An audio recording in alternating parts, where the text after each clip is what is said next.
Osama bin Laden America और उसके इत्तेहादियों पर हमला करने के अपने जुनून की वजह से तारीख में चला गया, जब तक कि उसे 2011 में सेल टीम 6 ने गोली मारकर हलाक न कर दिया। इस वक्त तक अपनी दीवानगी से दस्तबरदार नहीं हुए। उसने पहले अमेरिका पर हमला क्यों किया? अगर आप बहुत से दानिश्वरों से पूछेंगे तो वो आपको बताएंगे कि ज्यादातर दहशतगर्द ताकतवर मुजरिम नहीं हैं, बल्कि वो लोग हैं जो इस हुकूमत के खिलाफ हमला करने के लिए बेचैन हैं, जिन्हें वो उन पर जुल्म करने वाली समझते हैं। इसका इतलाक बिन लादन के बहुत से हवारियों पर होता है, जिन्हें अलकायदा के अंदरूनी हलकों ने इसके दहशतगर्द कैंपों में तरबियत देने के लिए स्पॉन्सर किया था।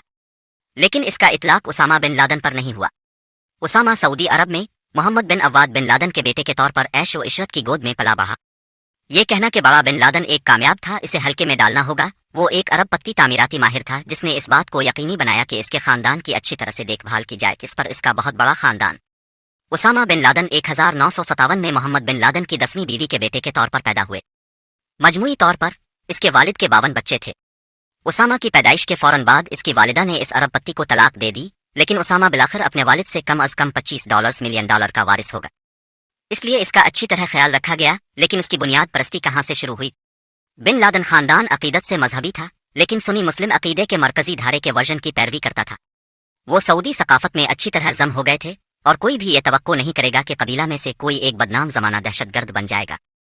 उसने करियर का ऐसा रास्ता इख्तियार नहीं किया जो इंतहा पसंदी की तरफ ले जाए। अगर आप उसे 1970 की दहाई में जानते हैं तो आप उसे जदा की किंग अब्दुल अजीज यूनिवर्सिटी में एक मुतदिल मिजाज मुआशियात और कारोबारी तालिब इल्म के तौर पर जानते होंगे।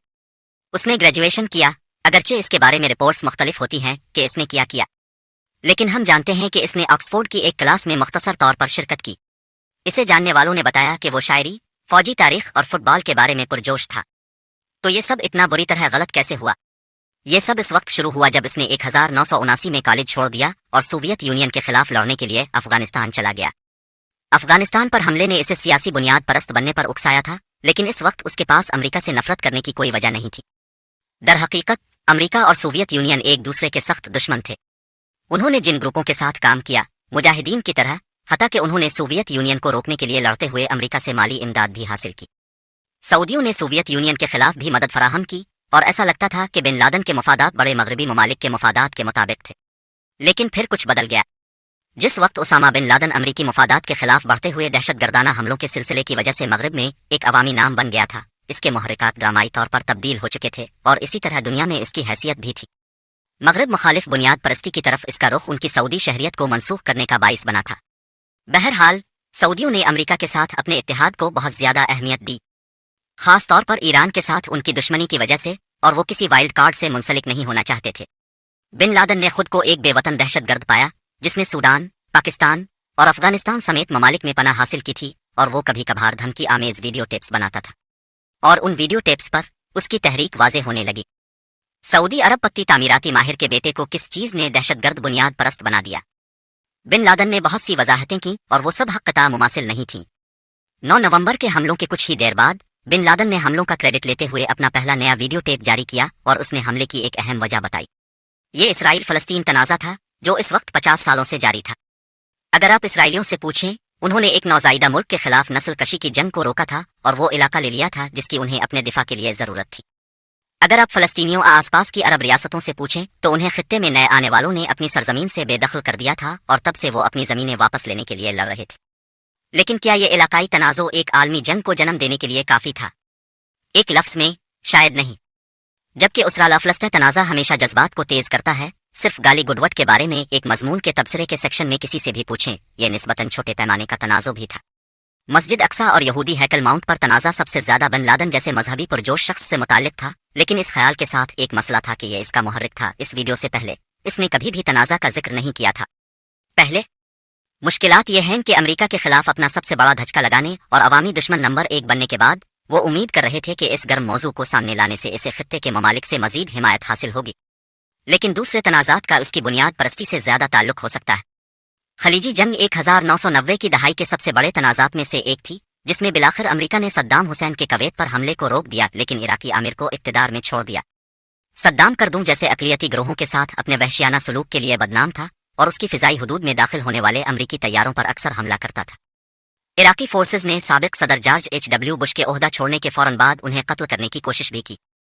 चुनांचे अक़वाम मुत्तहिदा ने इराक पर इस वक्त तक पाबंदियां आयद की जब तक कि सद्दाम ने बैन अल-अक़वामी हुक्काम के साथ ताउन करने से इनकार कर दिया और उसकी वजह से इराक में तिजारती पाबंदियां और बड़े पैमाने पर मसाइब का सामना करना पड़ा। और ये बिन लादन को शदीद गुस्सा दिलाने के लिए काफ़ी था। उसने सबसे पहले अमरीकियों के खिलाफ अपने 1998 के फतवे में पाबंदियों का तज़किरा किया। ये दावा किया कि पाबंदियों से 10 लाख से ज़्यादा इराकी मारे गए और कहा कि इस कत्ल आम की वजह से शहरियों को निशाना बनाना जायज़ है। लेकिन बिन लादन का इराकियों से कोई बड़ा रास्त ताल्लुक नहीं था और उसने मुल्क में कभी लड़ाई नहीं की थी और दर हकीकत सद्दाम इसके लिए बिल्कुल मुख्तलिफ किस्म का बुनियाद परस्त था। सद्दाम ने एक फौजी आमरीत की क़यादत की जिसका इस्लामी बुनियाद परस्त ग्रोहों के साथ कोई हकीकी इत्तेहाद नहीं था और जब उसे चंद साल बाद अमरीका ने माजूल कर दिया तो उसने मुल्क में अलकायदा के लिए एक खुलापन पैदा कर दिया। लिहाजा बिन लादन इस मसले के गिर्द अपने पूरे आलमी नज़रिया की बुनियाद रखना नामुमकिन नजर आता है। लेकिन दीगर तनाज़ात भी इसके रेडार पर थे। बिन लादन के मंशूर में दुनिया के मुसलमानों के हवाले से उन गिनत तनाज़ात का भी जिक्र किया गया है। इनमें सोवियत यूनियन में चेचन मुस्लिम अक़लियत पर रोज़ का जबर, हिंदू भारत और मुस्लिम पाकिस्तान के दरमियान कश्मीर में जारी सरहदी तनाज़ा, मुस्लिम ग्रुपों के साथ फिलिपाइनी हुकूमत का तनाज़ा और लबनान के साथ इसराइल का जारी शुमाली सरहदी तनाज़ा शामिल था। इनमें से हर एक मामले में बिन लादन ने कहा कि अमरीका मुसलमानों पर जुल्म करने के लिए इन ग्रोहों की मदद कर रहा है। इसके साथ सिर्फ एक मसला था, अमरीका का इन तनाज़ात में से किसी से कोई लेना देना नहीं था। जब वो कुछ ममालिक के साथ इत्तेहादी थे, हुकूमत का उनके साथ बहुत कम ताल्लुक था। चेचनिया पर रोज़ के हमले में अमरीका के अपने जोग्राफियाई सियासी हरीफ के साथ बेहतरीन ताल्लुकात थे, यहाँ तक कि सोवियत यूनियन के ज़वाल के बाद भी।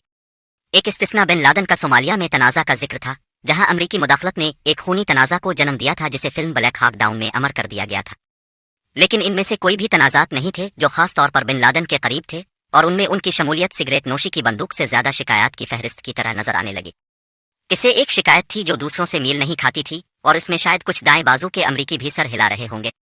अपने 2002 के अमरीका को खत में 9 नवंबर के हमलों के बाद बैरूनी दुनिया के साथ पहली बार बातचीत करते हुए उसने फैसला किया कि वो अमरीका के घरेलू तर्ज अमल पर अपनी शिकायत को वसी करें। लेकिन इसने उन पर मुसलमान अमरीकियों पर जुल्म करने का इल्ज़ाम नहीं लगाया, इसके बजाय इसने अमरीका की गैर अखलाकी बातों पर तंज किया। उनकी कुछ शिकायत में मुल्क की जानिब से गैर अखलाकी जिनसी ताल्लुकात, हम जिन्स परस्तों के हुकूक, शराब और मुनशियात और जुआ खेलने की हिमायत शामिल थी। उसने अजीब तौर पर सूद के साथ तिजारत के बारे में शिकायत की। इस्लाम में ममनू है लेकिन दुनिया भर में बैंकिंग में आम है। क्या उसामा बिन लादन अचानक सकाफती नक्काद बन रहे थे? जबकि बहुत से अमरीका मुखालिफ बुनियाद परस्त अमरीका की खारजा पॉलिसियों के अलावा इसकी मुल्की पॉलिसियों पर भी तनकीद करते हैं, जबकि वो मुकम्मल तौर पर दहशतगर्द नहीं है। ये एक और मामला है जैसा कि इसराइल फ़लस्तीन तनाज़ा, जहां बिन लादन ने हमलों के बाद एक नई शिकायत पैदा की। उसे आलमी सतह पर इस बात का इम्कान नहीं है कि ये इसकी बुनियादी शिकायत थी जिसने इसके हमलों को तहरीक दी, लेकिन बिन लादन जैसे समझदार प्रोपेगेंडा ने इसे अमरीकियों को एक दूसरे के खिलाफ खड़ा करने के लिए मंशूर में डाला होगा। बहरहाल, अगर दाएं बाजू के अमरीकी हम जिन्स परस्तों के हुकूक की तहरीक पर दहशतगर्दाना हमलों का इल्ज़ाम लगाना शुरू कर देते हैं तो शायद वो इसे ढूंढने के लिए एक दूसरे से लड़ने में बहुत मसरूफ होंगे। लेकिन ज्यादातर माहिरीन का ख्याल है कि एक उनसर ने उसे किसी दूसरे से ज्यादा तरगीब दी। साल 1991 था और सद्दाम हुसैन ने तेल से माला माल खलीज फारिस की रियासत कवेत पर हमला कर दिया था।